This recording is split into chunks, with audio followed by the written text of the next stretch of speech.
Imagine an island so dangerous that the Navy has officially banned any human from setting foot on it. It's only 106 acres, but it holds a population of over 4,000 deadly predators. That is one snake for every square meter of land.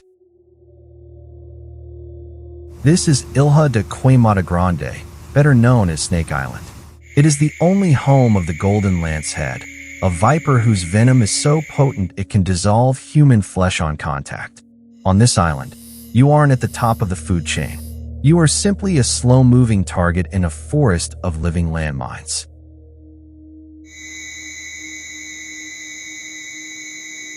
By the end of this video, you'll understand how 11,000 years of isolation turned this island into an evolutionary nightmare, and why the last humans who tried to live here met a legendary, terrifying end. Welcome to the venomous prison.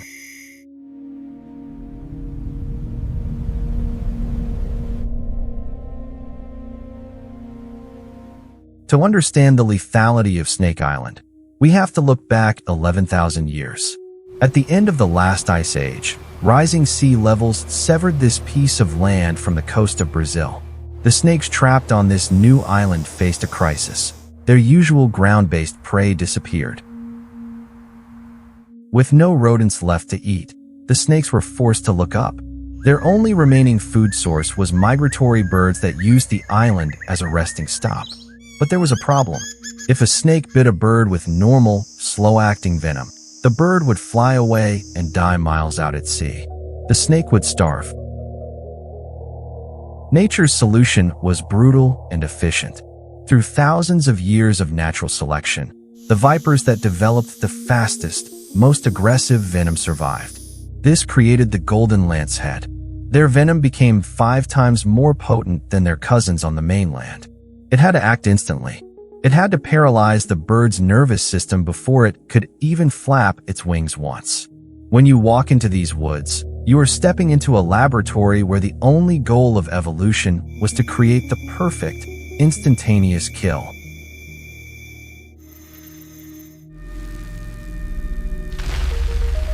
The venom of the Golden Lancehead is a masterpiece of biological destruction. It isn't just a neurotoxin, it's a hemotoxic cocktail. This venom contains a high concentration of proteolytic enzymes.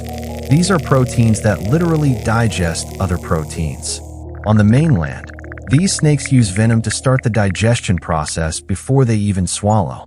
But on Snake Island, the concentration is so high that the venom begins to liquefy tissue within seconds of injection. If you were bitten, you wouldn't just feel pain. You would feel your skin and muscles begin to soften and dissolve around the puncture wounds. The venom triggers a systemic melt. It causes internal bleeding, brain hemorrhaging, and rapid kidney failure. But the most terrifying part? It prevents your blood from clotting. You would bleed from your eyes, your gums, and every pore in your body. It is a total biological collapse. In the 45 minutes it would take for a rescue boat to arrive from the mainland, your body would already be undergoing a process that looks less like a medical emergency and more like a chemical dissolution.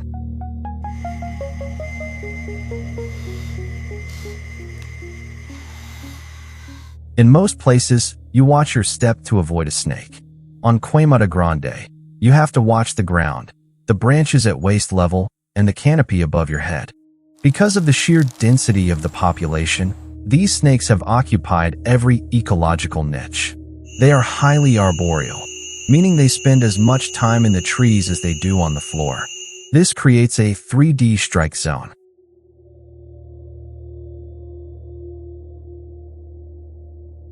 This is the psychological breaking point for researchers. You can't lean against a tree. You can't grab a branch for balance. You are constantly surrounded. Most snakes will flee when they hear a human, but the Golden Lancehead has no natural predators on this island. They aren't afraid of you. They are curious, territorial, and extremely fast. Imagine the mental toll of knowing that at any moment, from any angle, a golden coil could strike. You are in a cage with 4,000 invisible guards, and the only way out is back through the water.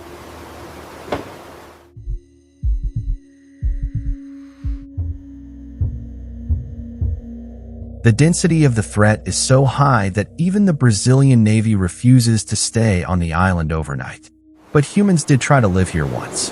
And the legend of the last family of Snake Island is a story that still haunts the local fishermen.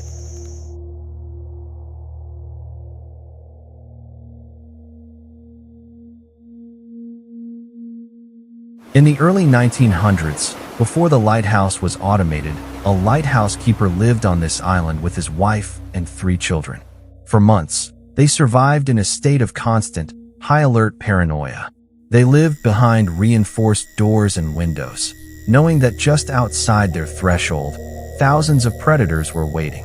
But on this island, a single moment of forgotten caution is all it takes for nature to reclaim its territory. The legend, backed by local historical accounts, tells of a night when the family's luck finally ran out. Some say a window was left unlatched. Others say the snakes crawled through the ventilation system. Whatever the entry point, the house was infiltrated. Imagine the sheer terror of waking up in total darkness to the sound of dry scales sliding across your floor. When the family realized they were being surrounded inside their own sanctuary, they panicked. They ran for their boat anchored at the shore. But they never made it. As they sprinted through the dense brush in the dark, they were bitten repeatedly, from the ground and from the trees. When the Brazilian Navy arrived a few days later to check on the lighthouse, they found no survivors. Just a silent house and a forest full of snakes. This tragedy is why the Navy eventually automated the light and declared the island a restricted military zone. It is a place where human presence is a violation that the island simply will not tolerate.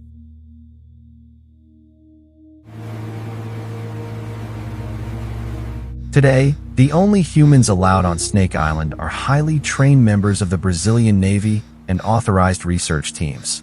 Their mission is twofold: to maintain the lighthouse and to ensure that biopirates don't steal these rare snakes for the black market. Even with modern gear, these missions are extremely dangerous. The island has no beaches.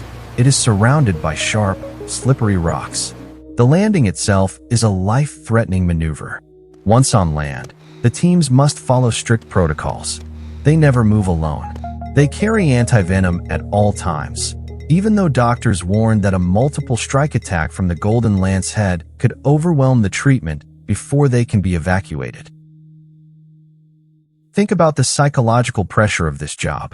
Every time you step over a log, you are looking for a camouflaged shape that can end your life in minutes. The heat on the island is suffocating, but you cannot take off your protective layers. You are constantly scanning 360 degrees. The Navy personnel describe the feeling as vibrant malevolence. It's as if the island itself is watching you, waiting for your focus to slip for just 1 second. It is a high-stakes game of chess with a predator that has had 11,000 years to perfect its move. On Snake Island, the Navy doesn't guard the land. They manage a ceasefire with an enemy that outnumbers them 1,000 to 1.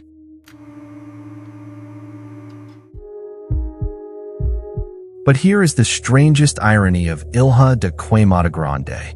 The very chemical cocktail designed to liquefy your tissues and stop your heart might be the key to saving millions of people.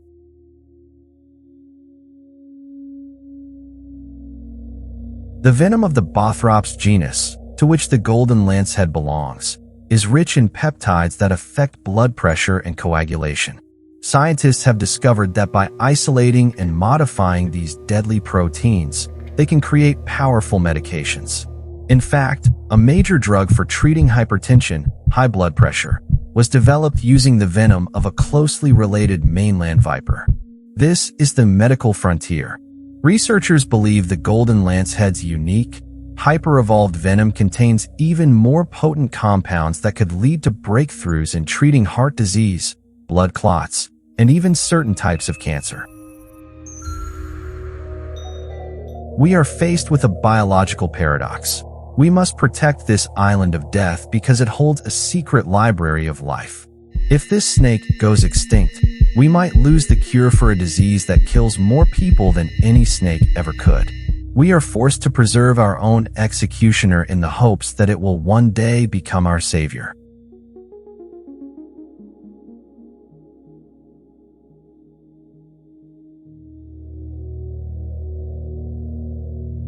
Snake Island remains one of the few places on Earth where humans are not welcome and cannot dominate.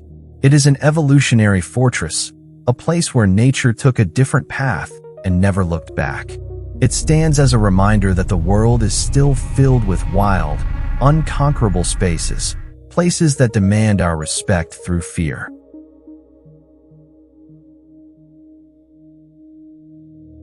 It is a venomous prison, yes, but it is also a sanctuary for a species that exists nowhere else in the universe. We leave the Golden Lancehead to its island, guarded by the sea and its own lethal reputation. This is Stellan Croft. We have survived the fire of the desert and the venom of the island. But our journey into the extremes is far from over.